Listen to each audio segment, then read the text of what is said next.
Demonstrate to you an icebreaker that I used to use when I was teaching college.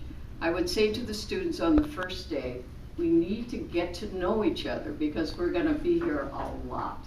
And more we know each other, more we will enjoy each other. So we're going to go around the room after you write down 6 words that describe yourself. And then you read them out loud. And you can explain them if you want, or you can just let the words speak for themselves. And you'd always have the person that would say, best dressed dude in the class. And you'd go. So when he would say that, I'd say, we are so happy you are here. You are going to enliven this class. And then you'd have the more serious person that would say, single parent, single parent, working outside, student, a college student. And you would say, when she would speak, we're so happy you're here. You have goals to meet and we want to help you meet those goals. Okay. All right. So my 6 words about relating well to other people. I received this from my daughter, who a number of years, or just last May, she was at a retirement party of mine, and she asked if she could talk about her mother. And so she told 3 things about me, and she started with that I relate well to other people.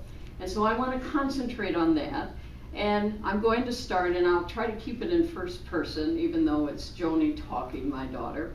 And so she starts by, and so I will start by saying, I'm an extrovert. I love people.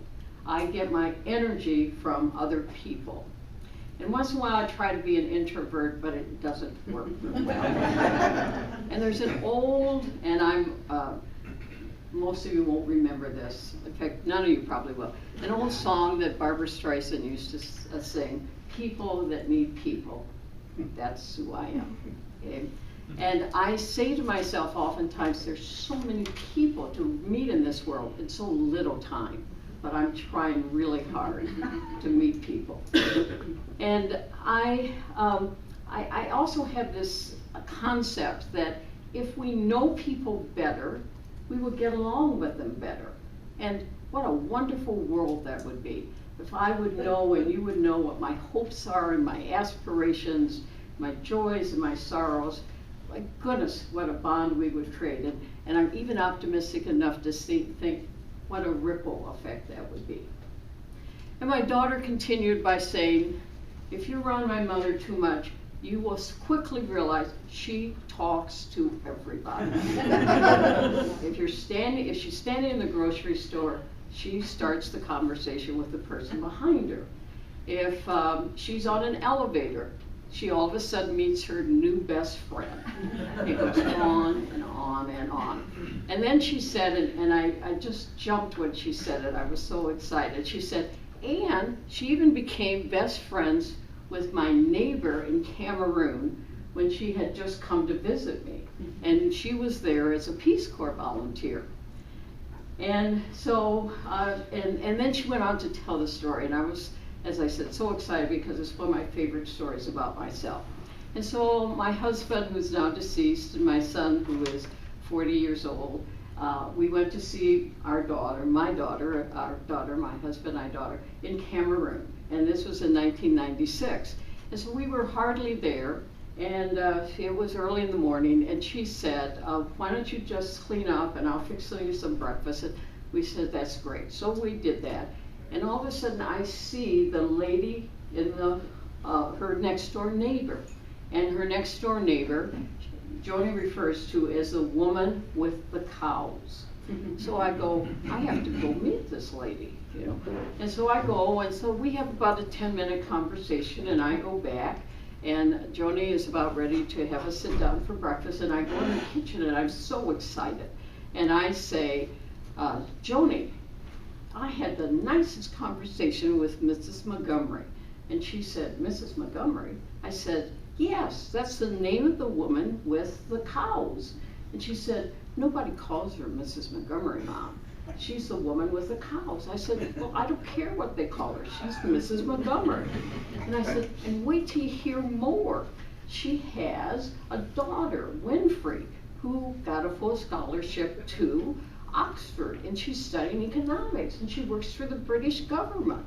And she said, now that's really interesting, you know, and dripping with a little bit of sarcasm. And then she says, would you mind if we sit down for breakfast now? And I said, just one more thing, Joni.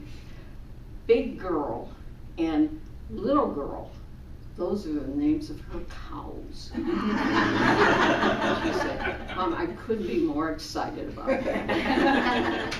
So anyway, that's my story on why I'm the extrovert and what Joni talked about. She also talked about, and fortunately for you, we don't have time, that I love to learn. I have this intellectual curiosity that won't stop. The third thing she said about me is I never give up. And when she said that, I kind of looked, I thought, never, that's a pretty strong word. And I thought, I think she's right, I never give up. So that's what I wanted to talk to you about this morning and share with you.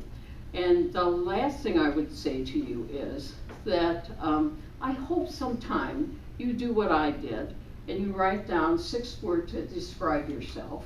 You'll learn a lot about yourself. And lastly, I hope that once I get to know you better, that you will be nice enough to share those 6 words with me. I would be so honored if you did that. Thank you.